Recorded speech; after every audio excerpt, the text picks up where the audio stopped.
tún kí gbogbo aláàárọ̀ ìkẹ́ bẹ́ẹ̀ a tún kú bójú ọjọ́ ṣe rí o. Ṣé àlàáfíà la wà o? Àwọn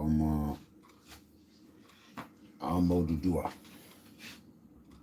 àwọn ọmọ tí Odùduwà tó bí tó dẹ̀ bí dáadáa, kí gbogbo wa lẹ́ǹkan sí o.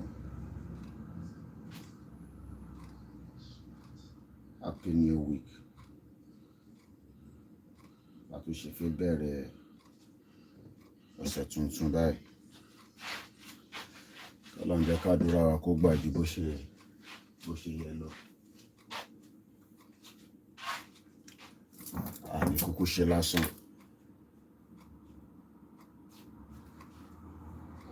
Gbogbo ẹni tó bá dẹ̀, it's almost ready, it's coming. Gbogbo ẹni tó bá dẹ̀ ní kó má ṣe ìrọ̀lẹ́ pa. Ìran Yorùbá máa bọ́ nínú wàhálà tí sùrùtù tí a wà yìí. Torí enough is enough. Ìyà tó ń jẹmọ́ Yorùbá yẹn a gbọ́dọ̀ fi òpin sí. Where's my phone? A gbọ́dọ̀ fi òpin sí ìyà yẹn. Torí tá bá fi òpin sí ìyà yẹn, everybody come and suffer now ni. So there must be an end to it. So good morning once again. A gbọ́dọ̀ fi an end to it. A lè máa jìyà ní ìta ká tún máa jìyà nínú ilé. So k'Ọlọ́run kó gbàdúrà wa ní kíákíá. And we are not going to give up. So ẹ fẹ́ kó sú wa, ẹ fẹ́ ká give up.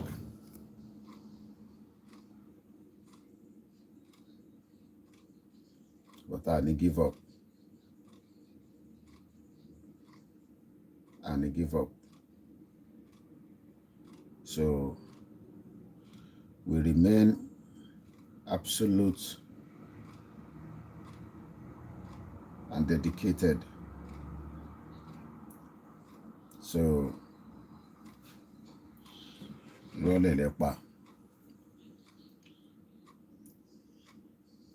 Iṣẹ́ yẹn ó ń tẹ̀síwájú náà ni.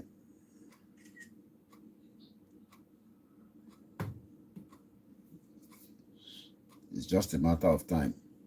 In terms sọ máa yé ọ̀pọ̀lọpọ̀ àwọn èèyàn nílé. Ọkọ̀ ní láti ní understanding ni. Àwọn èèyàn bá ti ní understanding nísìn kékeré ní tó kù. Àwọn gan láwọn máa sọ pé wọ́n á pa màá ti fẹ́ Yoruba Nation yìí. So ìtọ́ máa sọ fún wa nìyẹn. But for now, they can say anything torí pé kò yé wọn. Wọn ò ní understanding. Wọn ò ní understanding di ta ṣe ń sọ pé a fẹ́ Yoruba Nation. Moment tó bá ti ní understanding yẹn, na small do. So wàhálà wa máa dínkù díẹ̀. It's just a matter of time náà ni. Ó máa yé everybody. But àwa tí a ti gbàgbọ́ nìkan ni ká wá ṣe kí ni? Ká hold on to what we believe in. That's all. Táwa bá ti hold on sí nǹkan táwa believe. Tó bá yá àwọn tó believe wá bá wa lẹ́nu ẹ̀. Ọ̀kùnkùn múyàn sí yẹn. Wá bá wa lẹ́nu ẹ̀. I need to do anybody. The work will continue. So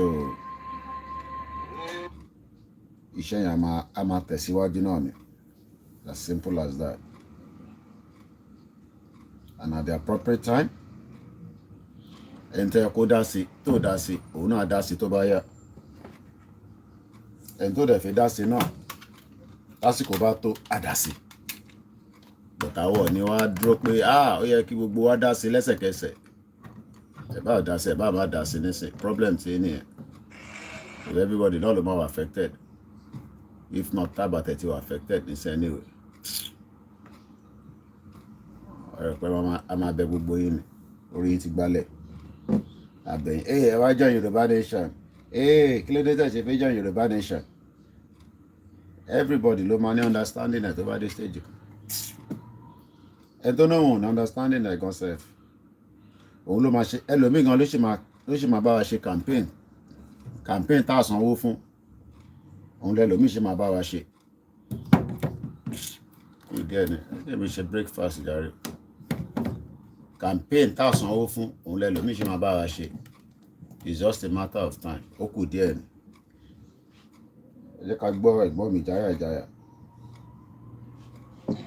Of Yoruba Nation. Of Yoruba Nation. Gbogbo ẹ̀yin dìdìrín. Ẹ̀yin amukumẹ́kọ. Ẹ̀yin òpònú. Ẹ̀yin tó ti fi ọpọlọ ẹrú ba yé ẹ̀jẹ̀. Tí wọ́n ti fi poverty ba yé ẹ̀jẹ̀. Tẹ́ ẹ sọ wí ká máa bá tẹ́ ẹ bá wa sọ̀rọ̀ democracy. Dictatorship democracy lélẹ́yìí. Dictatorship democracy. Àwọn ò ní aláwẹ̀. Ìlú tá a ti lè sọ̀rọ̀ under democracy. Tí wọ́n arrest àwọn èèyàn illegally. Tí wọ́n ń pààyàn illegally. Tí wọ́n attack ordinary citizen illegally. Tí wọ́n embezzle owó illegally. Tí wọ́n practice impunity illegally. Tí wọ́n practice corruption illegally. From 1960 to this moment, we're in trouble. From the hand of democracy, dictatorship democracy. Democracy tá lè sọ̀rọ̀.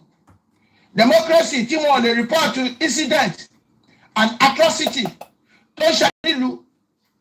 Democracy tó fẹ́ bí power. Democracy tí gbogbo àwọn orí interposition. Tí ẹ gbára wọn nìkan ló máa ń ta fún. Democracy tí wọ́n choose yàn. On merit, democracy tó jẹ́ pé àwọn rogue and tout and fraudster and drug dealer ló ràn ní wa. Democracy tí àwọn arúgbó retire 80 wọ́n ṣì ń do office. Democracy tí wọ́n kó àwọn governor corrupted governor sí minister. Democracy tí àwọn governor ṣe kọ́kọ́ tí wọ́n review immunity wọn. Tí wọ́n review practice wọn. This useless democracy that we are practicing in Africa, we no longer want it again. It's not working. Enough is enough. We are ruling by dictatorship people. This is not democracy. This type of democracy is not good for us in Africa. Where people are stealing the money and citizens cannot talk. Where all our government, our leaders are pen robber, arm robber, killers, gangster, drug dealer, corrupted people. Democracy where there is no justice. Democracy where they are stealing the ballot paper. Democracy where they are doing what they like and we cannot talk. Democracy where they arrest people illegally. Where they chase people out of the country illegally.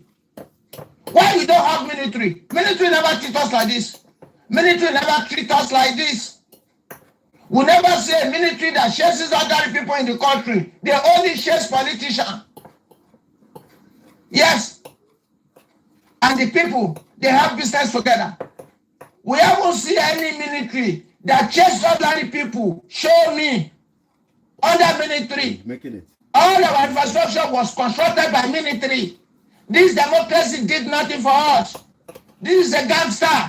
We are ruled by criminals and fools and idiots that have no sense of economy. They are illiteracy of economy. They are illiteracy of government. They are illiteracy of management. They are illiteracy of policy. Yes. And you want us to continue like this? Democracy must go. If we are going to practice a democracy, we have to practice a democracy that go along with military. Let the military be the head of state and from prime minister down, they can be voted for. The head of state in most European countries are not voted for. They are monarchy. That is why they have consistency. That is why they have sustainable and sustainability program. We don't have anything. Africa have no foundation. There's no country in Africa that have identification number that government can identify you by your number, because Hausa don't want to expose their population. We will never have database.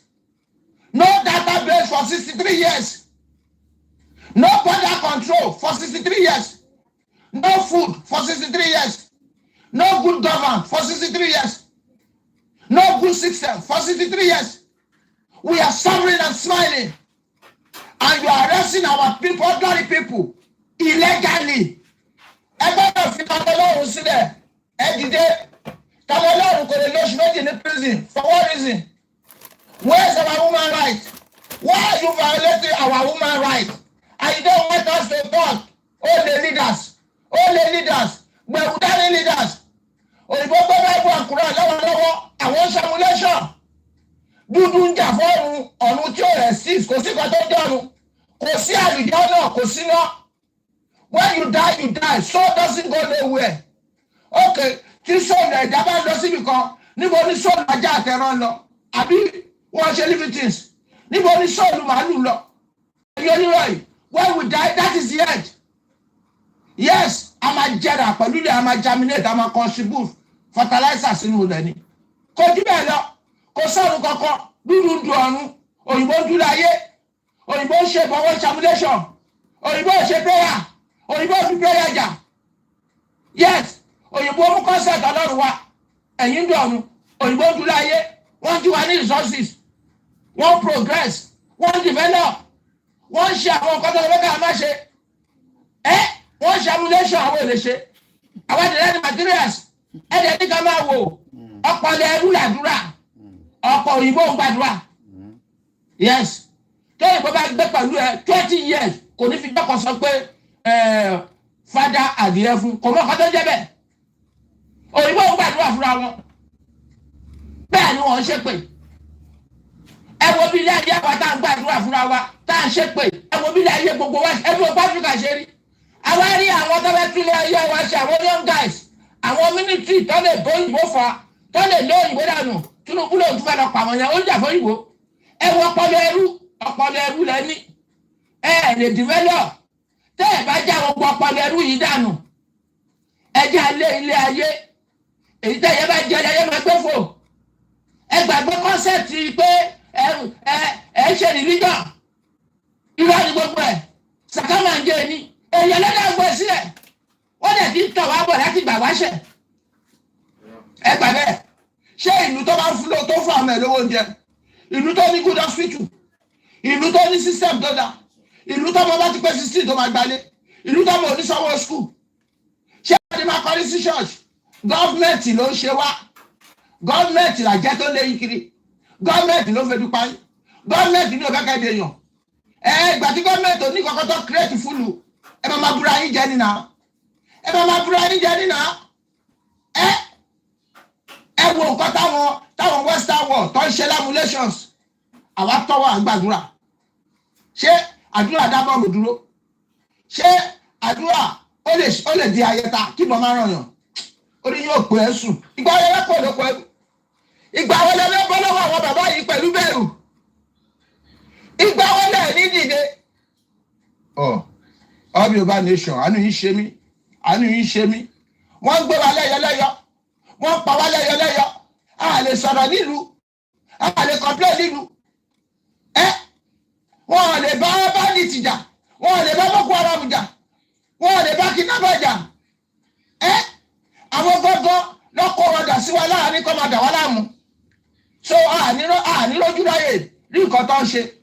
Ẹ ń gba lóòrùn ẹ ń pín. Gọ́ọ̀mẹ̀ntì ẹ̀pọ̀ kan yáwó lásán ni. Kò lè create iṣẹ́, kò lè create wealth. Wọ́n ò mọ̀ nípa economy. They are rubbish people. They have been leading us for decades on decades. Àpò ìrẹ́jú kan. Ẹ tún padà dé láti 1999. Èlò lẹ bá náírà. ẹ bá náírà ní 21 to dollar 21 naira to dollar ẹ̀ẹ́dẹ̀ sọ pé ìṣèjọba ó di 1000 ó lọ sí 15 ẹ̀ẹ́dẹ̀ bí àjẹ́ wa èyí bí wèrè yìí aráàlú ojú ti la ẹ̀rọ jáde ẹ protest ẹ̀rọ jáde wọn lè ṣe kọ́kọ́ wọ́n ti sún gbogbo wa kò gírí. We have to say no to this type of democracy. This democracy is not working for us. Yes, Yoruba Nation, Yoruba Nation. Àwọn tó ń pààyàn nílùú tó arrest àwọn ọ̀dọ́ illegally. Tẹ́nibọ̀dì ò máa láì tiẹ̀. Tọ́lọ́pàá ṣe yamayama. Tọ́lọ́pàá ń make judgment. Adé judge. Tọ́lọ́pàá sọ pé wọn ò lè ṣiṣẹ́ ṣe ní Ìlọrin. Láwọn ló sọ bẹ́ẹ̀ ọlọ́pàá. Ọlọ́pàá olórí burúkú ni ẹlẹ́wọ̀n ló ṣe bẹ́ẹ̀. Ọlọ́pàá rẹ̀ oko foolish person useless somebody. How can you say pé wọ́n lè ṣiṣẹ́ ṣe nílọrin? Who the fuck are you ọlọ́pàá? Ṣé náà sọ bẹ́ẹ̀? Ṣé wọ́n fẹ́ ṣe jìnnà ni? Àbúrò ẹ̀kọ́ náà tuntun tiẹ̀. Ẹ fi tàwọn ọlọ́run sílẹ̀. Nigeria is a fucked up country. Nigeria is a messed up country. Ruling by coconut head àwọn olè. Olè lóru wa, olè làwọn náà jà. They are committing crime every day. They don't want us to talk. Where's our human rights? Where's our human rights? Where's your humanity?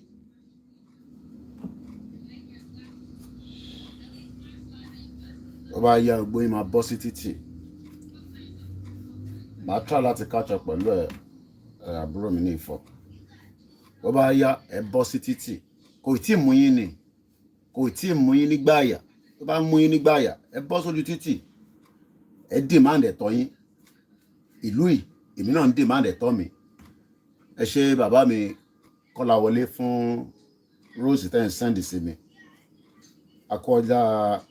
Akọ ajé àbí ọjọ́ ajé Ọlọ́run ajé jẹun. Oúnjẹ lèmi ń ṣe fáwọn tèmi nínú ilé. Tí wọn náà bá ṣàtìlè tí mi bá ti ń ṣe tí wọn náà bá ti lè máa ṣe ò ní láti kí ló wá complain pa KOIKIMEDIA. Oúnjẹ lèmi náà ń ṣe fáwọn family mi níbí báyìí. Àwọn ọmọ kí ló fẹ́ bàbá ọmọ ṣe nísìn lọ́jọ́ kò mú mi bẹ́ẹ̀. Àwọn ọ̀dẹ̀ mú pure water nínú ilé wa. So tí wọn náà bá ti lè tọ́jú àwọn ọmọ ẹ kékeré ní tó kù tó bá dẹ̀ ní any problem lọ bá government. Tí government bá ti ṣe tí kò yẹ kó ṣe lọ bá government. Lọ complain fún government náà máa sórí social media kó a máa disturb gbogbo wa. Fàwa tá à ń pariwo Yoruba Nation sílẹ̀ ìwọ máa wọ oríjọ tó fẹ́ bọ́ sí ìwọ ṣàfiwá sílẹ̀ jẹ́ ká máa pariwo but ìwọ tó fẹ́ complain Nàìjíríà dá Nàìjíríà ṣiṣẹ́ ìbí ọ̀rọ̀ lọ vote ló ń complain fún fàwa sílẹ̀ èmi ò tẹ́ mú tap water bàbá mi àwọn onúlé mi wọ́n jẹ́ ká mú tap water ó ní wà fi báyìí máa rà nìyẹn 35 ló wà ń bẹ̀ láti Costco mo kí bàbá wa Jimoh Adéọ̀ṣun 35 ló wà ń bẹ̀ ohun táwọn mú nìyẹn ojú ọ̀nà ṣe ń ra pure water sínú ilé èmi náà ra bottle water sí bíbà so ló wọ́n complain fún tó bá ti sick lọ sí hospital á disturb wa ẹ fi Yorùbá Nation ẹ fi ń jalè ní ẹ fi ṣe owó táwa fi jí ṣó tó owó tí Nàìjíríà ti jí lọ́wọ́ yín ọ̀dẹ̀ ẹ fi Yorùbá Nation ẹ fi make owó ni ẹ fi Yorùbá Nation ẹ fi parọ́ fáwọn èèyàn ni Abacha jí 5 billion jáde síta kò ní bàjẹ́ fún yín ní Germany bàbá mi dáadáa Hamzat mo kí o gbẹ èèyàn gidi a ní Koiki ẹnu ẹ come back home kẹ lè bá jí wa gbé come back home lórí breakfast ni wọn la ṣe fáwọn ọmọ ó yá gbàjáre wọn ní come back home kí náà fi scissors ṣeré fún basic thing sórí àwọn tó ń ṣiṣẹ́ àgbẹ̀ sórí ohun rẹ̀ àgbàdo adẹ̀fi sínú sórí sardine omi wà l'Ondo state àárín kankan fi ṣe èmi ò láwẹ̀ tí mò ń gbà o ẹ̀ẹ́dẹ̀ bá ń gbà ẹ̀ má bínú kó pẹ́ ká tó bẹ̀rẹ̀ a lè máa lọ sí Star Radio àgbàdo lélẹ̀ sórí àgbàdo ọmọ bí tó fi sí inú bíbà lọ fi sí ọ pákéjì àgbàdo tẹ́yìn tẹ́ẹ̀mọ́ tẹ́fẹ́ fi ṣe àgbàdo a ní ilẹ̀ ọlọ́run ọmọ bídélé ti wá nísìn ìlú wo ló ti gbélé wá báyìí ń bọ̀ jẹun wò sweet corn ìlú wo ló ti ń ṣe lè Switzerland èyí manufacture for General Mills International Sale Switzerland but àwọn Oxbridge ni wọ́n ti ń package ẹ̀ wọ́n tẹ̀ ní tó bá ní problem o tún lè pè gan bí a ti ń kọ̀ọ̀kan bá wà nínú ẹ̀ tí kò yẹ kó sínú ẹ̀ o lè pe free phone number láti complain wàláì tí bá dẹ̀ pé nọ́mbà yẹn wọ́n máa gbé mo ṣeré o okay just leave it lọ jókòó number ẹ jẹ́ n play the second audio ìjáyà mú kí ẹ̀gbọ́n mi dáadáa kú iṣẹ́ takuntakun kò kúkú ní sú gbogbo wa ẹgbọ́ kejì. ẹ̀yin tẹ́ ń ronú bí ẹrú ẹ̀yin gbọ́dọ̀ yọkàn padà àwa mọ̀ pé bí ló ń pè yín èmi tẹ́mi wà lórí social media lẹ́ ń bú ẹ̀ ń bú àwọn táwà lábroad ẹ mọ̀ pé ojú wo ọ̀gbá ni tójú wa bá gbà ni àmójú kúrò tójú wo ọ̀gbá mo wo business bọ̀bọ̀ kan láàárọ̀ yìí mo ti post ẹ̀ mo lè post ẹ̀ sórí àwọn kankan wà tí mo lè ẹ follow mi lórí Twitter àwọn kankan wà tí a lè post so tẹ̀lé Facebook yẹn a máa minimize iṣẹ́ tá à ń ṣe lórí ẹ̀ for now olórí burúkú gbà ni wọ́n ó jẹ́ ká rí traffic wa kò dẹ́yìn kó jẹ́ pé mò ń pọ̀wó lórí ẹ̀ so ẹ̀yin tẹ́ wà lórí Facebook ẹ jẹ́ lọ ṣe Twitter tó bá dé stage kan a kò stop a ní broadcast orí Facebook rárá mọ́ but ó ti máa take a while màmá sọ fún yín ó lè take another 6 months kò sí sense kankan nínú pé ká ní 500,000 followers mo ṣáà rí àwọn tó ń ṣe program mi dẹ́ pé ọ̀rọ̀ tó ń sọ kò make sense but torí pé Facebook ń bá wa jà kò fẹ́ kí message wa kó travel so wọ́n restricted so tẹ́ ẹ̀ bá ti follow wa lórí Twitter àti Twitter mostly YouTube tẹ̀ ṣe wá okay díẹ̀díẹ̀ àwọn èèyàn kan sanwó fún mi mọ́ ni láti 5 months wọ́n ti gba monetization mi àṣà kù láti 5 months 5 months mo ṣáà ṣe ń survive ẹni wọ́n fún wa lówó lórí YouTube orí yóò pè ṣé Arise television gbowó lórí YouTube Channels television ò kí n ṣe advert tàbá dé nísìnyàn kan ní káyé máa búyín wọn ní Koiki ó ti lè búyàn jù ẹnu ẹbí ẹnu kìíní ó ti lè búyàn jù Arise television wọ́n ṣe advert lórí ẹ̀ lórí YouTube wọ́n fún wọn lówó tẹ́mi bá wá pariwo ẹ fún wa lówó ẹ máa ní Koiki owó nìkan ló mọ̀ mo kẹ́yìn gidi jàre ṣé dáadáa mo tún bá yín a máa bára wa dáadáa náà ni mo wá rí business máa kan ó ń gbé ẹlẹ́dẹ̀ business gidi ni fáwọn tó ń jẹ ẹlẹ́dẹ̀ business gidi ni bóyá gbà ó wá ń gbé ẹlẹ́dẹ̀ yẹn mọ̀ bí tó ń gbé lọ wàláì títì tó ṣiṣẹ́ lọ́nà ọ̀nà Benin ni àtẹlẹ́dẹ̀ àti mọ́tò gbogbo ẹ̀dà wálẹ̀ ní Ìgbòga ó dà ní kí mo post ẹ̀ sórí Instagram ẹ lọ wo fídíò yẹn má bínú pé kí n post ẹ̀ sórí YouTube orí Facebook o ní láti máa follow international media bíi tiwa tó máa mọ ogun tó ń lọ mo kí yàrá bàbá mi Kọ́lá wọlé ṣe gan ẹkúfẹ́ mo kí gbogbo ẹni tó kù náà ìjáyà mo kí ẹ dáadáa mo kí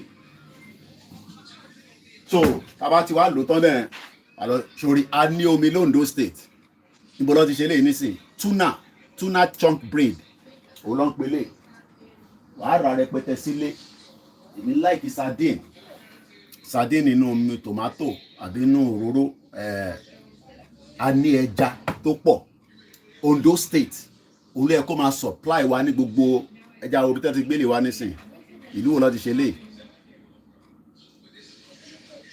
fẹ́ wo bí tó ti gbé wá ni o ìlú wo ló ti produce ìlú wo ló ti produce eléyìí náà ń tẹ̀ rí ìlú náà mo ṣáàrí South West Atlantic East Atlantic Central Eastern Atlantic ìlú wo ló ń jẹ́ bẹ́ẹ̀ wọ́n ní court òkè ibi tó ti mú ẹja yẹn wọ́n tún sọ ibi tó ti mú ẹja yẹn fún wa mo kí mọ́mì mi Ọlájùmọ̀kẹ́ mo kí mà Ìdòwú Michael mo kí dáadáa wọ́n sọ àdúgbò bíi tí wọ́n ti pa ẹja yẹn, wọ́n ní wọ́n mú àwọn ẹja yẹn ní area Central Eastern Atlantic, o lè lọ Google ẹ̀. But wọ́n produce ẹ̀ fún company kan ni, company yẹn wà ní London ní SW19 àdúgbò àwọn olówó nìyẹn, fún okay Lidl UK, so that means pé wọ́n produce ẹ̀ fún Lidl. Sórí nǹkan méjèèjì tó ń rí ó tó wá survive tá bá ní system tiwa tó ń ṣiṣẹ́. Mo kí bàbá mi Mao International. Èmi ò ní láti ẹ̀yin ẹ̀dọ́ tẹ́ ń bú wa, ẹ má wọrí ara yín. Ẹ̀gbọ́n mi Frank Abiola, ṣé owó tẹ send síyàwó yín ṣó ti jáde? Ẹ̀gbọ́n yìí náà send £200 sí First Bank, wọ́n ló ti hang. Nàìjíríà ló máa send owó sí tó máa hang. So anchor butter, so nǹkan mẹ́ta ló ṣiṣẹ́ nulẹ̀ láàárọ̀ yìí: àgbàdo, ẹja, anchor butter àti bread. Basic thing. Nǹkan mẹ́tẹ̀ẹ̀ta yìí ká tẹ̀ sọ pé a lè ṣe butter, ká tẹ̀ agree pé a lè ṣe butter. Bàbá mi Adéọ̀ṣun farmer ni wọ́n ń ṣe nǹkan ọ̀gbìn. Tó bá rí supply dáadáa lọ́wọ́ government, ó yẹ kí a lè ṣe àgbàdo in large scale, ká wá package ẹ̀, ká wá pè ní Ogun State maize, Ogun State corn. Àgbàdo náà kúkú ní Tinubu ní kẹ́ máa jẹ ní gbogbo ìgbà. Wọ́n dẹ̀ ti sọ how long tó máa last. Ó yẹ nísìn ẹja, just leave it there. Ẹja ìyẹn máa wá láti Ondo State. So oúnjẹ méjèèjì yìí tó bá jẹ́ pé yẹn nìkan lákọ̀ sọ pé ní gbogbo iye Yorùbá ó àmọ́ bí Kwara, èmi ò mọ̀ bí Kwara is still part of Yoruba land as far as I'm concerned. Àwọn jihadists ti gbàbẹ̀ mọ́ yín lọ́wọ́. So ẹ jẹ́ ká forget nípa pé Yoruba land ní Kwara, ẹ jẹ́ ká fi sílẹ̀ for now, torí èmi ò lè máa wá pariwo ẹja ẹ̀sìn ní bíbáyìí. As far as I'm concerned, tí bá ti ń sọ̀rọ̀ nísìnyí bí akíyàn máa sọ̀rọ̀ Kwara mọ̀ yẹn ọmọ Kwara ẹ má bínú, torí pé wọ́n ti gba state mọ́ yín lọ́wọ́ tẹ́ mọ̀. Wọ́n ti gba state mọ́ yín lọ́wọ́ náà. Àbọ̀ ti gba state mọ́ yín lọ́wọ́ ni. Wọ́n ti gba state mọ́ yín lọ́wọ́ náà. So Kwara ò kì í ṣe ilẹ̀ Yorùbá mọ́, ó ti di ará north. Àti tàwọn ẹ máa bá wọn lọ. Tá bá ti dá dúró pátápátá, tẹ́ bá fẹ́ wá àṣẹ referendum fún yín, because ẹ ń ṣara wa. Ẹni Muslim ní yín, ẹ wá ẹrú òṣùká báyìí. Ẹ oppress everybody. Àbí nǹkan tẹ́ ń ṣe kọ́ nìyẹn, bomb bastard. Package gbogbo kìíní kúrò lẹ́jà rẹ̀. So àgbàdo yìí nísìn ó lé ọjọ́ tá máa fi jẹ bó ṣe wà àgbàdo ni. Kò sí nǹkan kan tó special ní London, wọ́n ló kàn rò pé London system ló ń ṣiṣẹ́. Database, irú tí ẹ̀gbọ́n mi Ìjáyà sọ lẹ́ǹkan, database. Daddy mi Dennis Omitogun bàbá àgbàlagbà, put it in your plate. Kilo gbà tó mọ̀ pé òní jẹ́ kilo wá gbà fún. Ní Nàìjíríà àwọn èèyàn wọ̀ ló ń jẹ. Put it in your plate. Don't you know I'm live? Why do you want to come to the camera? Do you know I'm live? So why do you want to come on the camera? Ṣàfihàn ẹgbẹ́ kan àwọn ojú kòkó ẹ fi mi àti wọn sílẹ̀. Ẹ ní láti rójú àwọn ọmọ kéékèèké. Èmi àti yín ìtẹ́fẹ́ fojú èmi ṣe, èmi fẹ́ mọ̀. Bomb bastard. Ẹ mórúkọ mi lọ sí anywhere kò lè dáhùn fún yín. Torí ìtẹ́mi ń jà fún humanity lèmi ń jà fún. Ẹ tó bá dẹ̀ ń jà fún humanity bẹ́ẹ̀ bá sàsí kò ní ràn. Bó ṣe rí nìyẹn. Tó ń jà pẹ̀lú òtítọ́ ni o. Ẹni tó ń jà fún òtítọ́ tó ń ṣe èyí tó tún ń ṣe nǹkan mi lẹ́yìn. Torí èmi ò ní bá lóṣèlú ṣe láyé. Kò mí pé we are not friends. Because they are useless people. Gbogbo àwọn politicians, they are useless. Bomb bastard ní gbogbo wọn. Ẹlẹ́dẹ̀ yẹn, gbogbo ẹlẹ́dẹ̀ wá dànù gbága. Dàtó sí títì. We cannot move goods from point A to point B. You finish eating? Use the plate. Àwọn ọmọ òdúrà, ẹjẹ tábà jẹ́ ń jẹ́, ẹ̀dá ètò kùnù ni, ẹ máa fàbọ́ létà. Ó ní péjì ilé wà kí pákéjì ẹ̀ lé. So, bó ṣe wá wà báyìí nísìn, ó wá gbé sínú fridge. But nígbà tí mo kí bàbá mi àrò ní owó, mo kí sà, mo kí ó bá yẹn tẹ́wà lórí, mo fẹ́ tètè dìde láàárọ̀ but mo dẹ̀ tètè sùn lánàá. Mo ti jí tipẹ́, ẹni tó bá ń monitor mi, tí bá sọ pé this is the time tí mo ń jí nìyẹn, tí bá ní this is 4 o'clock, èmi náà ti dìde ní time yẹn. but nígbà mi ti bá ṣe posting mi títí fún 2 hours màá tó wá lọ sùn padà. Now tó bá wá ti wá ṣí àgbàdo yìí kúrò inú can, reason tá ṣe fi sínú bíbá ni pé kó lè wà preserve. Àlàáfíà ni, ṣàlàáfíà lẹ́yìn náà jí, ṣàlàáfíà lẹ́ everybody wà. Bàbá mi Ṣítù mo kí yín, mo kí gbogbo ẹ̀yin grandmothers wa, ẹ̀yin màmá alálùbáríkà tẹ́ ń bẹ nílé tó ń fìyà jẹ yín, yíyan kan máa pè mí bá ti wà lórí program náà làwọn máa fi fóònù máa léyàn kiri. Mo kí gbogbo ẹ̀yin màmá dáadáa tó ń fìyà jẹ yín nílé tó fún yín lẹ́tọ̀ọ́, tó yẹ kó san pension fún yín. It's not fair. Bẹ́ẹ̀ tẹ̀ ṣe Yorùbá Nation ṣó yẹ kó máa fìyà jẹ wá in reality? Ṣó jẹ́ kí wọ́n máa fìyà jẹ wá?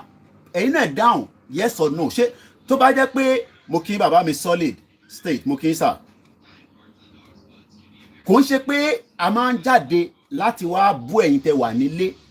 Tèmi náà bá wà nílé, èmi náà máa ṣe tẹ́yin náà ń ṣe ni, kò ní yé mi. Kí ló ń sọ? DG75 ìwọ náà tó tún send owó sí mi, ó ṣe gan ni lórí TikTok. Kákọ̀ sọ̀rọ̀ díẹ̀ náà nítorí a ṣe máa lọ sí Star Radio, a tún bẹ̀rẹ̀ wíìkì tuntun. Bẹ́ẹ̀mi náà bá wà nílé wà láì, mo lè máa tẹ̀lé MC Olúọmọ, mo lè máa tẹ̀lé gbogbo àwọn kò yẹ yín nísìn, Chili Boss mo kí ń sà.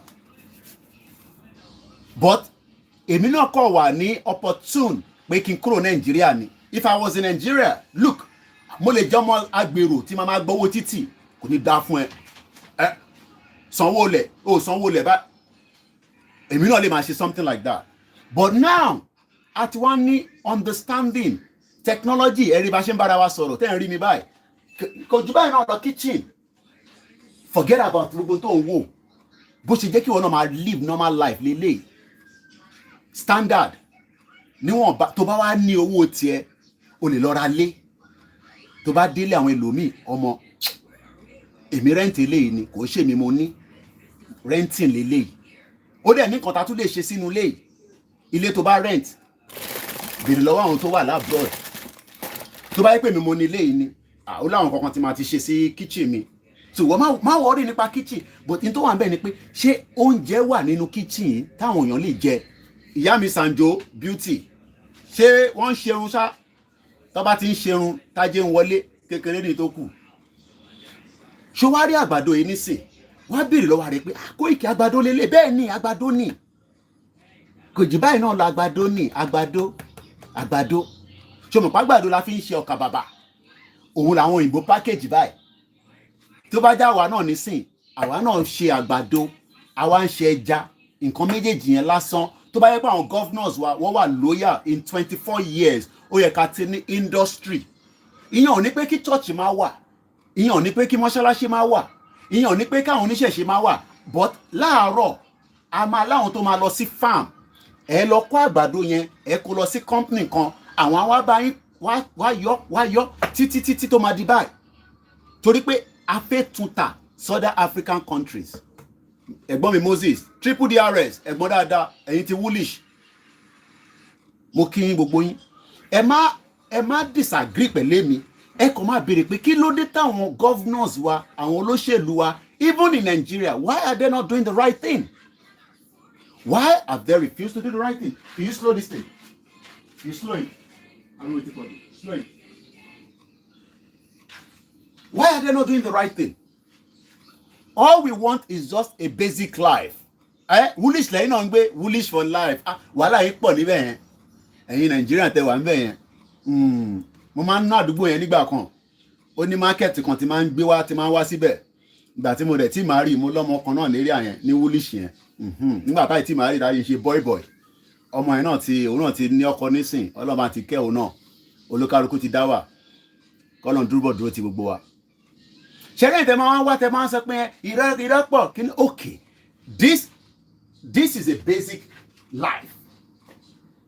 Kò sí nǹkan tó special. Washing machine ni, fridge ni, kitchen ni, iná ni, but nothing is free. UK náà ti wà expensive. Bó ṣe mọ̀ pé àgbéyàn kankan wọlé torí mo ní time láàárọ̀ ẹ̀. Mo dẹ̀ máa join studio in another 35 minutes. But a kò gbọ́dọ̀ bẹ̀rẹ̀ program bá ṣe máa ń ṣe láràárọ̀. Mo kí ẹ Martins. So sori mọ́mì mi dáadáa Kẹ́mi mo rí yín ẹ kàn ń ṣe fàájì kiri ní gbogbo London ẹ mú mi dání o màá bá yín jà o ìyá dáadáa mo kàn máa ń rí gbogbo lórí Facebook ẹ̀yin àti mọ́mì mi Ìyábọ̀ Àjàlá ẹ máa ń gbádùn gan ẹ máa ń lọ sáwọn pàtí kan tí máa ń rí ẹ máa ń jó báyìí ṣe rí èyí tẹ́ wà nílé ó yẹ ká máa béèrè lọ́wọ́ àwọn olóṣèlú wa pé kí lẹ̀ ń ṣe fún wa gangan forget about Yoruba Nation now let's leave Yoruba Nation now the question is what are you doing? Why did I go back home? Irú question wo nìyẹn? Why did I go back home? I'm not at home. I'm in London. Ṣé náà ibà jọ ó jọ Nàìjíríà ni? Yíyá ń ṣe Nàìjíríà náà, UK ni mo wà. Ẹ farabalẹ̀, ẹ gbọ́ ọkọ̀ tá à ń sọ. Why have our politicians not do the right thing in 24 years? How much more time do we need to give the politician? Ẹ bá mi answer. Should we give them another 10 years to make our life better? How many more years do we need to give them? So that Kali idea. So that Ali Mamo, okay, in another 20 years, the Nigeria of our dream will happen. I'm asking question now. I'm not talking about Yoruba Nation now. I'm just asking general question. How much time do we need to give our politicians in Nigeria to make our life better? How much time? 10 years? 5 years? Because, or let's say another 8 years. So Tinubu ba ṣe 8 years ton, or 4 years, another 4 years. So Tinubu ṣe 8 years ton, another person come 8 years. So 16 plus, we've done 24 already. 16 plus 24, mélòó nìyẹn? 16, 24, 6 plus 4, 10. So we're talking about another. So is it going to take another 30 years? No, I tell you better. 24. Taba add is 16 plus 24. I think it'll be almost 16, 24. Mumbo. Mama Masi here. Moko ni láti mú paper jáde. O gbọ́dọ̀ mọ Masi. Ẹni tó lọ Sabeka Grammar School. Oh yeah, 16 plus 24. 16, 24, 6 plus 4, 10. So that's 3. So 40 years. Do you think that Nigeria will be a great country in another 40, by 40 years time? Taba add the 24 that I'm now adding another 16 years. Do you think that will be unrealistic? Am I being realistic? You're going to know. Kilode. Happy New Week. Iyala Mokisa. Yeah. How many people think that by 40 years, Nigeria will be superpower? Nigeria will be great. How many people think so? Not that Nigeria is not great in terms of within some geographical African country, but we are not respected. Nigeria supplies so many African countries need production tonje, but that does not mean that Nigeria are well respected in those countries. And I'll give an example. We have Nigerians in Côte d'Ivoire. They are not respected. We have Nigerians in many African countries. They are not respected. Mr. Tadeni, the system is not designed to work. Let's stop deceiving ourselves. Mr. Joni, we are not on the pathway yet. So what can we do to be on the pathway? Mr. Bayoni asked British how many years it takes them to be where they were. Okay, interesting point. So somebody is now saying that I should ask the British how long it took them to get to where we are. So Mr. Bayo, how long do you think it would take? 100 years more? That means I'll be about 140 years. Because Tabani 40 years. We've done 24 already. If we have another 16, that will be 40. So if I add 16 to my year, I'm currently about 40 something now. So let me add 16 to my years and I'll tell you how old I'm going to be. 6, 0, 1. All right. I'll probably be in my 60. So by the time I'm 60, that means Nigeria will be great. Do you agree? So now, because Agboro be lower British, how long it took them, with the way the world is moving swiftly. So we need to go back to, because British took some years, America took some years. Why must we take that long before we develop? Why? Because we are not being honest. Showore is there. Kilodeta vote for Showore. Why are Nigerians not voting for Sowore? You keep asking Sowore to go and start from local government. Why are you not voting for Sowore? So that Sowore can give us that part. Fela Durotoye came out the other time, I think last year. There's no magic in this thing. Okay, that's the question. Why are Nigerians not voting for Sowore so that we can go on that path? Mukiya Kadija. Because somebody challenged me like how long will take British. So somebody is already, and I like challenge. Mr. Bayo on TikTok so how long it took British before they get to where they are. So I'm now asking Enitoku, how much more time do we need to give Nigeria to develop? Sowore is a toddler. Interesting. Sowore is a toddler. Do you know that Sowore could be a prime minister in France? Do you know that the current prime minister, minister, not prime minister, but Scotland here, do you know that he's not up to 40 years? Why is Sowore a toddler? Why can't we vote for Sowore? Why do you think Sowore is a toddler? You see, these are the kind of arguments. Because Sowore is a toddler. Sowore is a toddler. So to you, Sowore is a toddler, but to Tinubu is okay. So you prefer Tinubu than Sowore? You prefer Atiku than Sowore? You prefer Peter Obi than Sowore?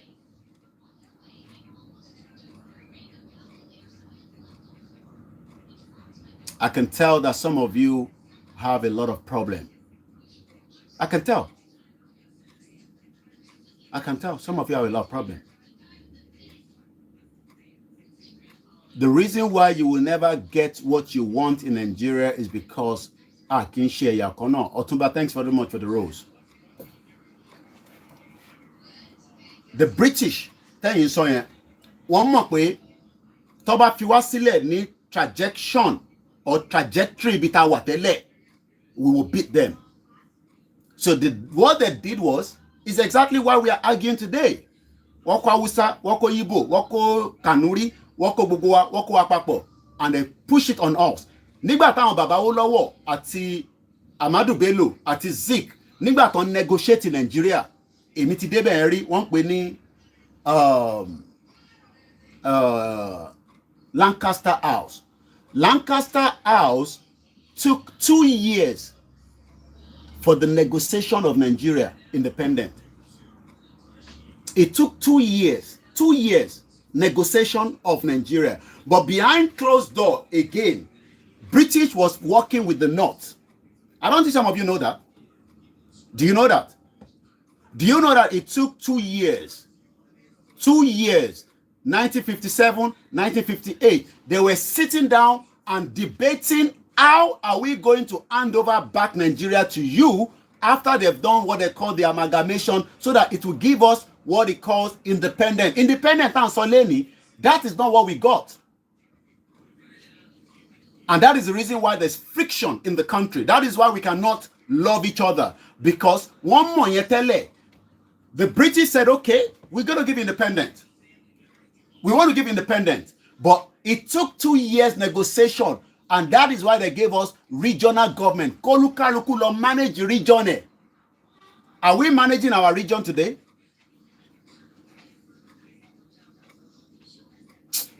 Ori baba yo pe je ye kúrò lórí program. Ọmọ àlè ni bomb bastard. Gbogbo ton sọ kò make sense. Mo ti yọ Bayo kúrò. Olóṣì ni. Olórí burúkú ọmọ ló fẹ́ jẹ́. And only that's the way you push Igboho. Ṣé rí pé kò make sense. Mo ti yọ bàbá ẹ̀ kúrò. Need ra àwọn èèyàn bẹ́ẹ̀. Kó lọ máa gbọ́ àwọn ibi tó ti ń sọ ọ̀rọ̀ àlùfàǹṣá. Àwọn èèyàn gidi là ń bá sọ̀rọ̀ níbí báyìí. Àti yọ Bayo kúrò. So ní rí comment ẹ̀ mọ́. Mo ti destroy ẹ̀. Èmi mo ní platform mi. Now, ẹ yẹ ká padà sórí conversation. 2 years ni wọ́n fi negotiate in Nigeria. 2 years. 2 years ni wọ́n fi negotiate in Nigeria. Olórí ẹ̀ bó ṣe rí bí orí àwọn tó fi ń fàgbọ́n. Zakabaz àbí kí ló ń jẹ́? Onóhùn jẹ́ Zakabaz. Iṣẹ́ ò ló ń ṣe Nigeria. Ẹ̀yin olè, ẹ̀yin tẹ́ ń jalè lábẹ́ bridge nìyẹn. Ọmọ olè fọ̀. Onóhùn Zakabaz. 2 years. 2 years. 2 years. 1957, 1958. They were sitting down and debating how are we going to hand over back Nigeria to you after they've done what they call the amalgamation so that it will give us what it calls independent. Independent and Soleni, that is why we cannot love each other. Because one more yetele, the British said, okay, we're going to give independence. But it took 2 years negotiation. And that is why they gave us regional government. Kolukalukulo manage region. 2 years ni wọ́n fi negotiate in Nigeria. Into negotiate by 2 years. Olórí burúkú ẹlòmí olórí burúkú ni kò lè gbọ́ràn bàbá ń sọ̀rọ̀ náà kò lè gbọ́ etí ẹ̀ ti di pa. Kí ló dé tí wọ́n ṣe jẹ́ pé wọ́n kọ̀ ní ẹ lọ máa ṣe Nàìjíríà wọ́n ní kólúkálukú ṣe kí ni kó ní region tiẹ̀ ìwọ ní region tiẹ̀ èmi ní region tèmi ìwọ náà ní region tiẹ̀ then kólúkálukú kó wá ṣe kí ni kó wá máa bá eré àníyàn ẹ̀ lọ. Wọ́n destroy regional government military rule títí wọ́n náà dá padà sí civilian. Ṣé truly kí ló dé tí wọ́n jẹ́ ká padà in táwọn Afẹ́nifẹ́re béèrè fún nìyẹn for more than 30 years tí wọ́n fún wọn.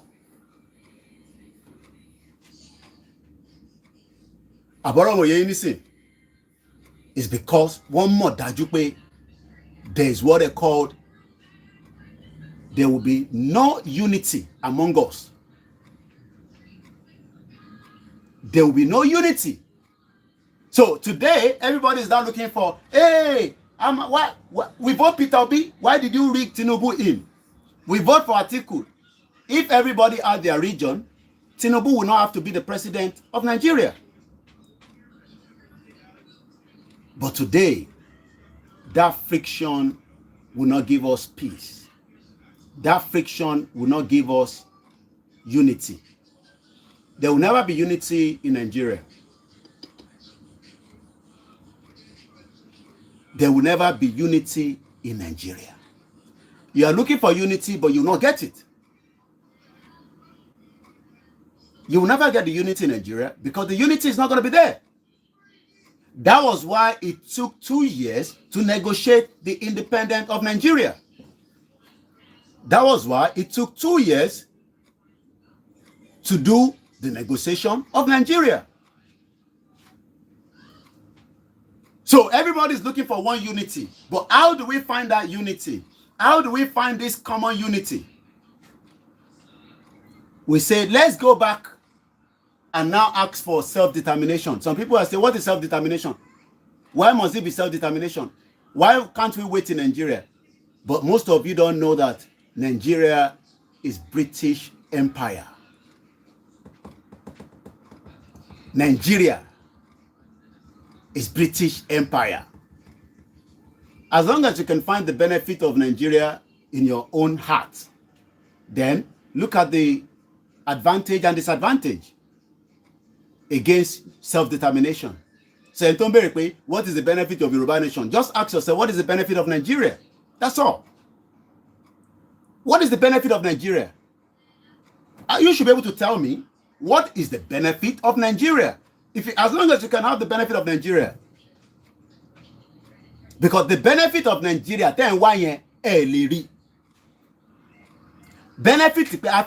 benefit in Nigeria, nobody will see it. Number one, for 63 years, they could not put Ajaokuta back in place.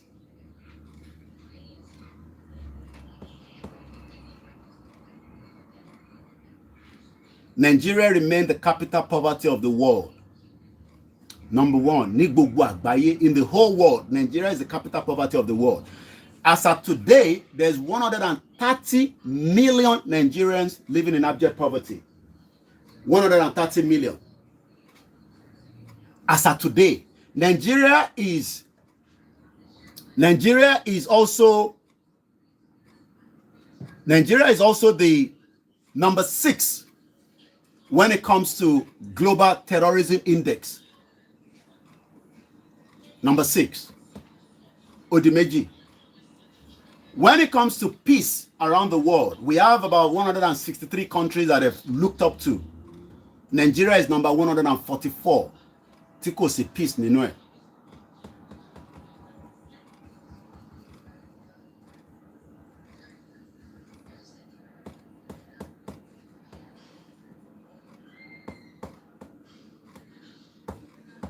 I pity many of us.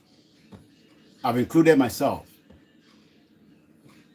I pity many of us.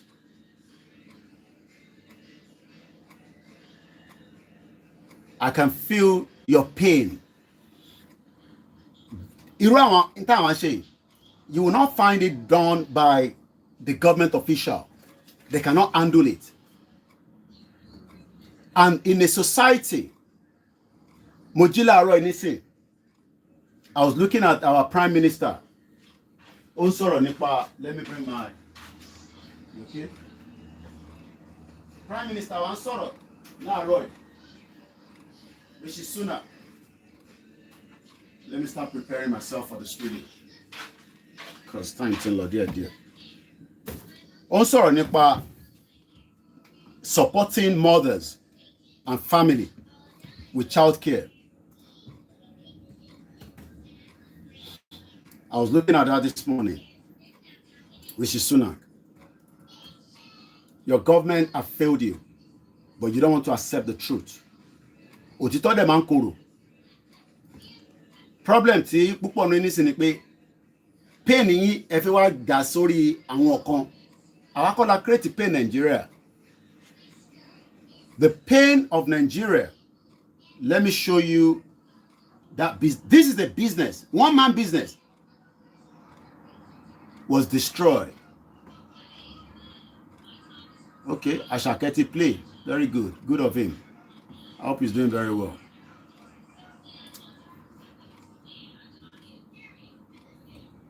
This is our Prime Minister, Rishi Sunak. La Roy. Did you see what it says there? 30 hours free childcare. You may be able to get 30 hours free childcare if you live in England. England. Oh, yàtọ̀ sí Scotland. I'm sure more of you know, but don't pay the Mayegun, a brother wa yẹn. Ibi tó ń wá ló ń pè ní Scotland. Òfin tó ń lò níbẹ̀, ó yàtọ̀ sófin tèmi lò ní England. Bó ṣe jẹ́ kí Nàìjíríà rí nìyẹn. Òfin tá máa lò nílẹ̀ Yorùbá ní South Western region, ó yẹ kó yàtọ̀ sí Northern region, ó yẹ kó yàtọ̀ sí Eastern region. That is what we negotiated in 1958-57. So, ìdítẹ́ṣẹ́ ní àwọn Nàìjíríà tí kò lè ṣiṣẹ́ is because England is on nísìn pé even though we call it ẹ̀yin máa pè ní United Kingdom, no, it's break down to 3. Ní World Cup, ìlú mélòó ló lọ represent ní UK, ìlú mẹ́tẹ̀ẹ̀ta. England lọ. I'm not talking about the female World Cup now. I'm talking about the male World Cup tó ṣe ní Qatar. Ẹ gbọ́ pé England team wà nínú game, Wales wà níbẹ̀, Scotland wà níbẹ̀. Bí àwa náà ṣe láti rí nìyẹn, ó yẹ ká rán Yorùbá team lọ, Hausa team lọ, Igbo team lọ. But lẹ́rìn nísìnyí, wọ́n kó gbogbo àpapọ̀, wọ́n ń pè ní Nigeria after to destroy the regional government. And you're expecting unity to be in that country. You're expecting peace to be in that country. How? Ẹ wá ṣàlàyé fún wa.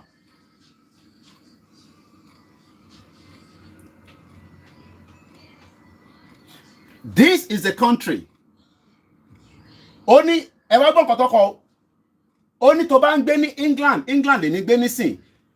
I am entitled to have 30 hours free childcare. Tó bá mọ̀ tán pé childcare, I can't help you out. But this scheme is different from Scotland. This scheme is different from Wales. This scheme is different from Northern Ireland. Kí ló dé tí wọ́n ṣe ní the same thing? It's because the system, the law of England, ó yàtọ̀ sí ti Scotland. Ọmọ tó bí sí Scotland lẹ́ni, ó ní benefit tiẹ̀ ní according to the law tibẹ̀. But lẹ́ni nísìn wọ́n lo one single law, òfin kan ló ń lò ní Nigeria.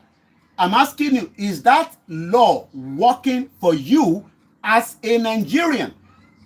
Whether you are Hausa, whether you are Igbo, whether you are Kanuri, whether you are one of the 351 ethnic groups put together by the British in 1914 called the amalgamation. It goes further to say, the child care must be with an approved child care provider. You, as a citizen, mo lè lọ dá ilé-iṣẹ́ care sílẹ̀ child care, but kó tó fún mi ní license, government official láti council ó máa wá vet ibẹ̀ pé ṣó wà conducive fún ọmọ kéékèèké láti máa wá sí bíbáyìí. mo mọ̀ èèyàn kan tó yẹ pé ó ṣẹ̀ṣì child care ni, it goes through rigorous orípò òyìnbó yẹn pọ̀ díẹ̀ vetting, torí ibi tí ẹ fẹ́ máa gbọmọ kéékèèké sí ó gbọ́dọ̀ wà safeguarding. Ṣèbí mo sọ lánàá pé Oríyọmí Hamzat ti ṣe program kan, èmi mọ́jọ́ tó ń ṣe program yẹn, tí woman kan ní Ìlọrin ó ní ọmọ òun, ọmọ tó bí after 9 months, ìyá kan dẹ̀ wá kò mọ̀ rí, kò ní picture, kò ní anything, ó dẹ̀ ti ìyá yẹn dẹ̀ ti gbọ́mọ lọ báyìí láti July 29 ní Kwara State ní Ìlọrin. Iṣẹ́ council nìyẹn. So ẹ̀yin ò tí ní understanding pé damage tí Nàìjíríà ń ṣe fún wa lójoojúmọ́, it will take a while before you understand. Now wá bèrè lọ́wọ́ rẹ pé ṣé àwọn òyìnbó yìí lórí méjì ni, kí ló dé títí wọ́n ṣe ń rí bẹ́ẹ̀ títí wọ́n rí bẹ́ẹ̀? Why are they in the right direction táwa wà backward? Èèyàn kan sọ lẹ́ẹ̀kan ó ní ẹ pé kémi lọ wo how long ló take England, how long ló take United Kingdom tó fi débi tó dé. Do you know that ọba ìlú yìí ló ń control ìlú yìí? Kí ló dé tí ọba tiwa, ọba Ọ̀jájá the second Ọọ̀ni of Ifẹ̀ nílé Ifẹ̀, kí ló dé tí kò jẹ́ pé àwọn ló ń control gbogbo ilẹ̀ Yorùbá?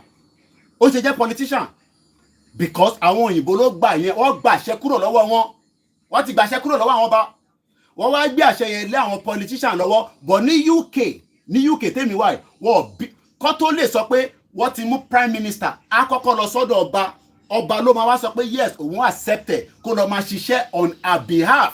Nígbà tí ìyá Charlie wà láyé, ìyá Charlie ti kú nísìn, ọmọ ẹ̀ ló wà níbẹ̀ nísìn tá à ń pè ní King Charles. Ìyẹn ló ṣe ń pè ní monarchy system. Monarchy system yẹn ló yẹ káwa náà máa lò, but nígbà táwọn òyìnbó ti dé wọ́n ti dá gbogbo ẹ̀rú mọ́ wa lọ́wọ́. Àwọn wá gbé àwọn olóṣèlú olóṣì tí kò ṣàǹfààní fún gbogbo wa. Àwọn olóṣèlú ló jẹ́ ká máa táwọn síra wa báyìí, olórí burúkú ara wọn báyìí. Ìbẹ́rí Wike àti Fáyọ̀ṣe. Kí ni Fáyọ̀ṣe ṣe fún yín lẹ́kìtì? Kí ni Fáyọ̀ṣe ṣe fún yín lẹ́kìtì? Àwọn family Fáyọ̀ṣe mímọ̀ wọn ní London, ìpè lọ máa ń ṣẹ́ fún ní gbogbo gbà. Mo mọ sister kan tó ń ṣe pé blood sister, wọ́n bára wọn jà gidi tó ń ṣe ìjà kékeré. But a lot of you still believe that these politicians are there for us. No, àwọn òyìnbó ló gbé wọn lé wa lọ́wọ́ just to make sure that wọ́n dà wá báyìí. And until everybody realize that, but àwọn kan ní no, a máa ṣe politics náà lọ ni, no problem. Ẹ jẹ́ ká máa ṣe politics yẹn lọ, ká máa parọ́ fúnra wa. Ẹ jẹ́ ká jọ máa ṣe politics yẹn lọ, politics àmàlàtẹ̀bà, kọ́lọ̀ forí jí kó fọ̀run kẹ́, torí èmi ò mọ̀ bóyá ọ̀run wà, bùkákọ̀ sọ pé just for argument's sake. Gbogbo àwọn tí Burújí Kàṣámù fún lówó, ta ló ń fún wọn lówó lè nísìn? Burújí Kàṣámù, ẹran tí kò máa ń fáwọn èèyàn lówó, ó máa ń dáṣe owó, agree. Tó bá jẹ́ pé system ṣiṣẹ́ ni, Burújí Kàṣámù ò ní láti máa fẹ́ anybody lówó, ó jẹ́ kí ó máa automated máa sanwó fáwọn ìyá yẹn. Látijọ́ tó ti kú nísìn, ta ló ń support àwọn ìyá yẹn, àwọn ìyá arúgbó tó ń fún lówó. Mo dúpẹ́ lọ́wọ́ yín tẹ́ fún wa ní, thank you so much Christina Fraser for the badge. Thank you, I appreciate. So one thing is, some of you think that we are here, we are angry with you. We are angry with the system that was set up in Nigeria that failed every one of us. Is that not the reason why there's a coup in Niger? Is that not the reason why there's a coup in Niger? How can Niger have uranium? Yakoni boss, monarchy has a bad aspect too. How many people were buried with Queen Elizabeth when she died? I don't know. There's no evidence. I don't think they're still doing it anymore. So gbogbo yẹn pé èèyàn mélòó ló ń sin yẹn kọ́ ní argument. Ṣé mọ̀ pé king ní sìn, mo ti ní owó king wa níbí báyìí, but owó ìyá Charlie ló ṣì wà lọ́wọ́ mi. Ìyẹn orí ìyá Charlie. Mo ní láti wá orí ìyá Charlie lélẹ̀. Now àti ó ti ní owó mi tó yẹ pé owó orí king ló máa wà níbẹ̀.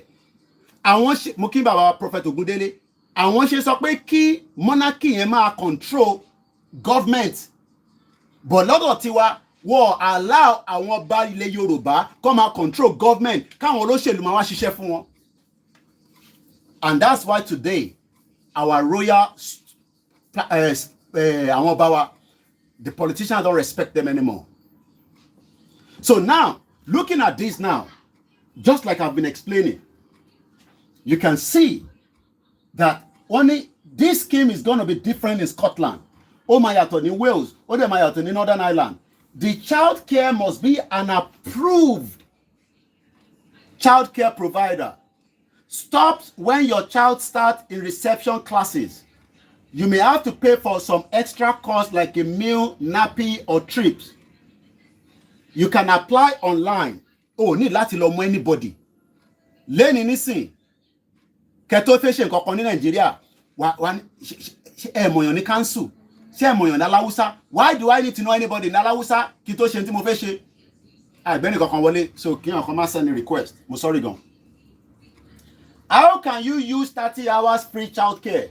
You get 30 hours of the free childcare per week for 38 weeks of the year during the school term. Why do you think they want to give you a childcare? So that kí wọ parent náà lè ní opportunity láti lọ ṣe bí a part-time job.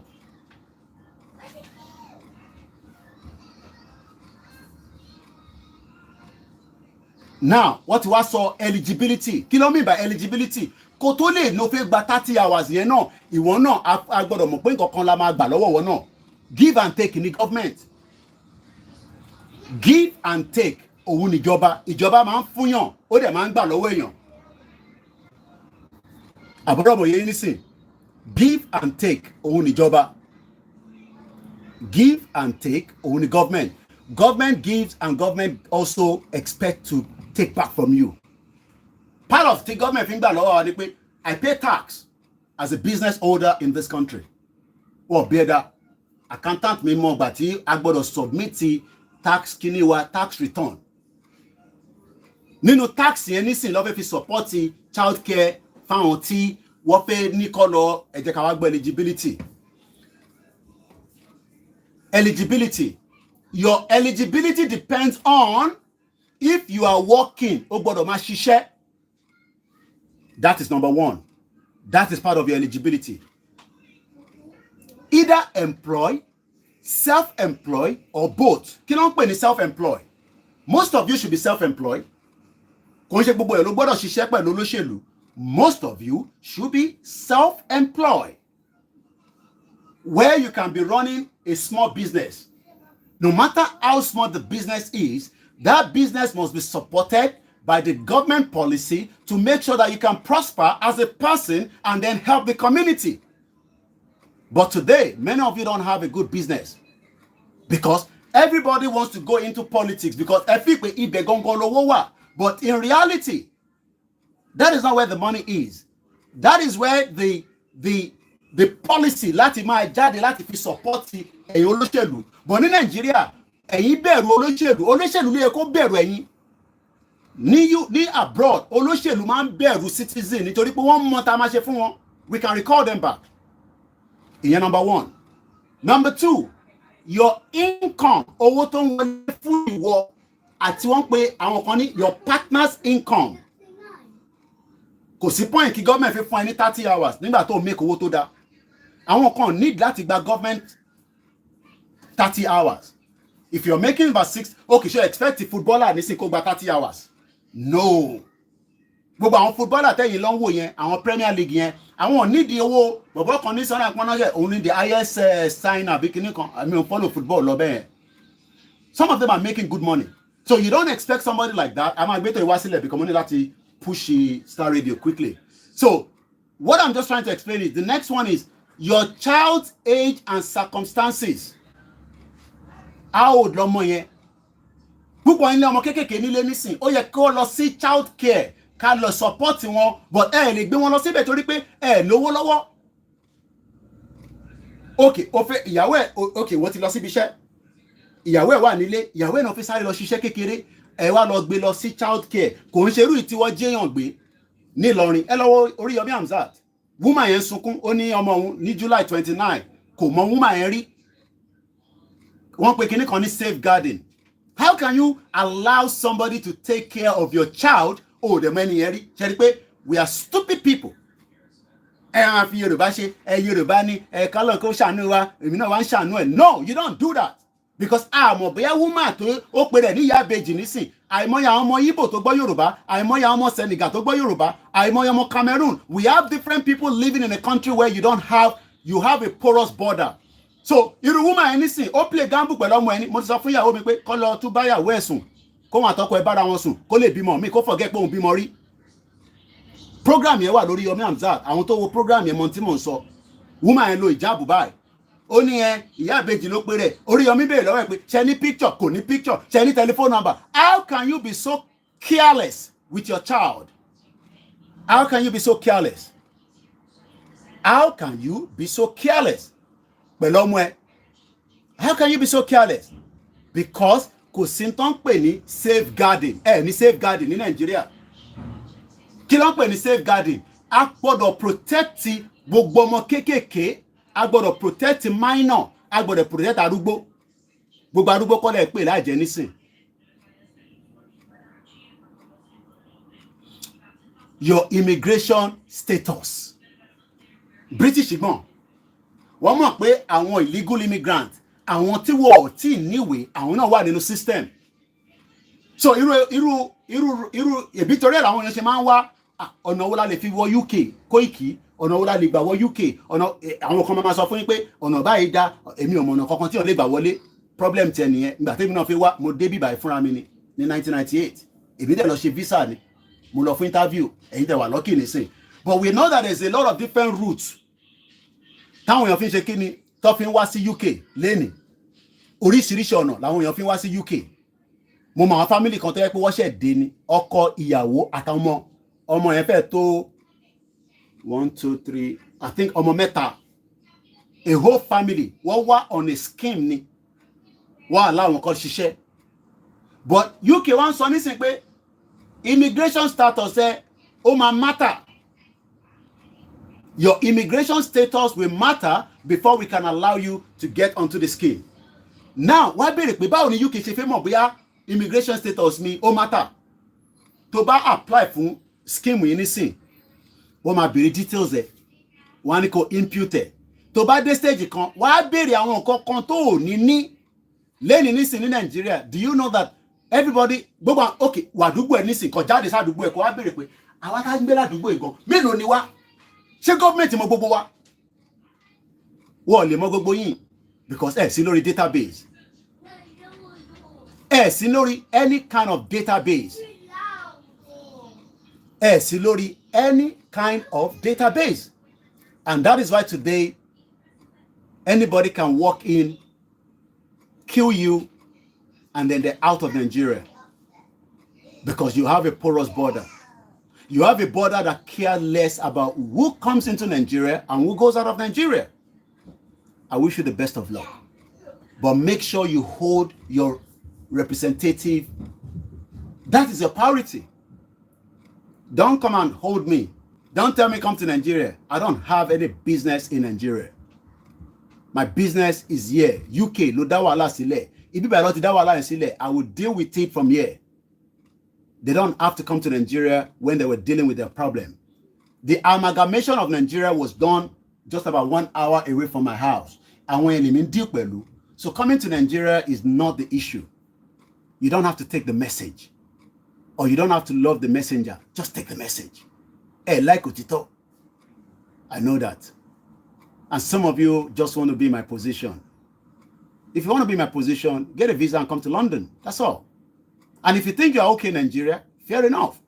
But I am talking about millions of Yoruba people, millions of Igbo people, millions of Hausa people that have been subjected to as little as ilele.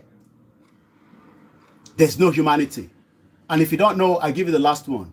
Daddy Yati wa. Daddy Yati, come to Nigeria, come to Nigeria. Daddy Yati got lost 4 years ago now. Dead or alive, nobody knows. If you're waiting for me to be in Nigeria, you wait for a very long time. But I can tell you that Ike Kirimadu is with me here in London. Ati Mumole Sibiba. If any of your politicians try mess, nonsense, Ama Demomole, do you know that Ike Kirimadu children went ahead and have a wedding while their father and mother are in the prison? Ike Ekweremadu is going to be in London with me for a very long time. He's not coming back home anytime soon. Ike Ekweremadu, maybe Momenton Jebe, Jen Fujuemwe, Kitumalo.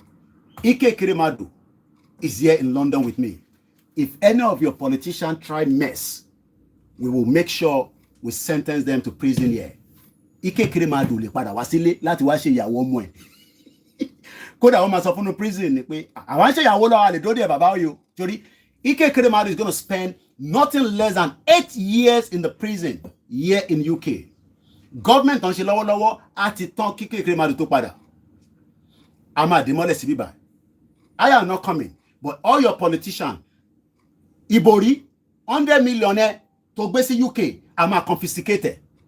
Ẹ bèrè lọ́wọ́ Ibori. Ibori was already jailed. Ó ti serve sentence, ó ti sakulo sí Nigeria, ó ti di big man padà. Mo rí lásọ̀rọ̀ pẹ̀lú Tinubu. But Ibori have 100 million pounds case in UK. Owó yẹn ò ní padà sí Nigeria. A máa confiscated sí bíbá. That is what your politicians are doing with you. They are dealing with you every day. But you don't want to accept the truth. Mo kí èèyàn gidi tẹ́ wà lórí platform. Ìwọ tó dẹ̀ ṣe èèyàn gidi náà tẹ́ pé come to Nigeria. Ó ń dùn àbí lọ gba visa máa bọ̀ ní London. Tó bá dé London láti airport wá ṣépè fún gbogbo àwọn politicians yẹn. I don't have to be in Nigeria. I love my location right now. I'm enjoying my life. And one thing is, I will continue to open your score so that you know exactly what is happening. Let's play the anthem and then I'll close the broadcast. Have a very good morning. Pàdé mi lórí Star Radio, where we're going to be live later on this morning for the first morning show. Which run late, gonna say 15 minutes. Look, I can sorry play anthem. Come on, Lord. Abacha 5 billion ló jí kúrò ní Nàìjíríà. Lọ bá Abacha jà orí yín ó pé. Gbogbo àwọn olóṣèlú yín on jayé lọ́n tí wọ́n ni. Enjoy this.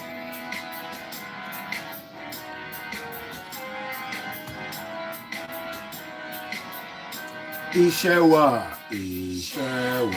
fúnlẹ̀ orílẹ̀-èdè. Ẹ jẹ́ ká gbéga. Kagbega.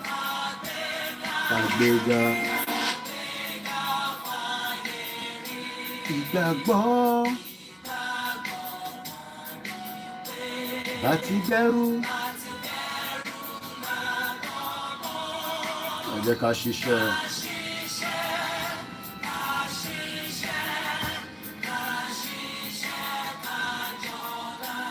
Ìṣọ̀kan. Ìkẹjẹ́. Ẹ jẹ́ ká tẹ̀síwájú.